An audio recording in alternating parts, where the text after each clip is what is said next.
Hi అండి. ఈరోజు వీడియోలో లాఫింగ్ బుద్ధ గురించి తెలుసుకుందామండి. ఈ లాఫింగ్ బుద్ధ ఎవరు, అసలు ఏ దిక్కును పెడితే మంచిదో మనం తెలుసుకుందాం. మన ఇంట్లో సాధారణంగా ఈ లాఫింగ్ బుద్ధ విగ్రహాలు అయితే చూస్తూ ఉంటాం కదండి. లాఫింగ్ బుద్ధ అంటే దేశ దేశాల్లో అదృష్టాన్ని తెచ్చిపెట్టే బొమ్మగా బోలెడంత గుర్తింపు. ఇంతకీ ఎవరితడు?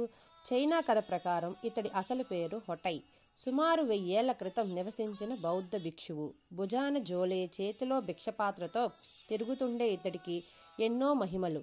తెలియని వారికి ఒట్టి బిచ్చగాడే, కానీ తెలిసిన వారికి మాత్రం ఆపద్బాంధవుడే. పేదవారికి, పిల్లలకి జోలిలోంచి ఏది కావాలంటే అది ఇస్తుండేవాడు. ఎన్ని మిఠాయిలు, ఎన్ని తినుబండారాలు పంచిపెట్టినా జోలి ఖాళీ అయ్యేదే కాదు. అంటే అది అక్షయ పాత్ర అన్నమాట. ఇతడిని చూసిన వాళ్లకు ఆ రోజంతా హాయిగా, ఆనందంగా ఉండేదంట. ఈ లాఫింగ్ బుద్ధ మన ఇంట్లో ఏ దిక్కును పెట్టుకుంటే మనకి కలిసి వస్తుందో ఇప్పుడు తెలుసుకుందాం. ఇంట్లో తరచూ గొడవలు జరుగుతూ ఉంటే తూర్పు దిశగా లాఫింగ్ బుద్ధాన్ని పెడితే మంచిది. ఇలా చేస్తే కుటుంబ సభ్యుల మధ్య గొడవలు ఆగిపోతాయి. కుటుంబంలో ఎవరైనా ఉద్యోగం కోసం ఎదురు చూస్తే ఆగ్నేయ దిశలో లాఫింగ్ బుద్ధ విగ్రహాన్ని ఉంచాలి. అలా ఉంచితే ఉద్యోగం రావడంతో పాటు ఆర్థికంగా ఎటువంటి ఇబ్బందులు ఉండవు. ప్రతి ఒక్కరూ నడిచే దారిలో లాఫింగ్ బుద్ధ ఉంచితే మరీ మంచిది. ఆఫీసులో కూడా ఇబ్బందులు ఉంటే చేతులు పైకి ఉన్న లాఫింగ్ బుద్ధాన్ని ఉంచుకోవాలి.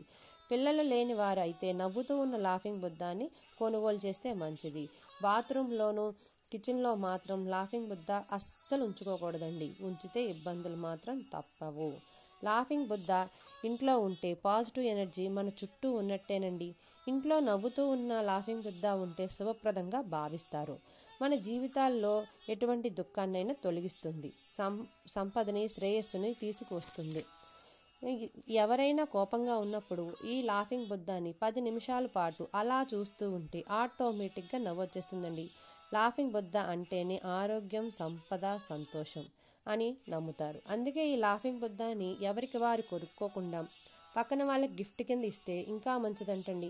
వాళ్ళు ఆరోగ్యంగాను, సిరి సంపదలతో ఉంటారు. ఈ వీడియో నచ్చితే లైక్ చేయండి, షేర్ చేయండి, సబ్స్క్రైబ్ చేసుకోవడం మర్చిపోకండి.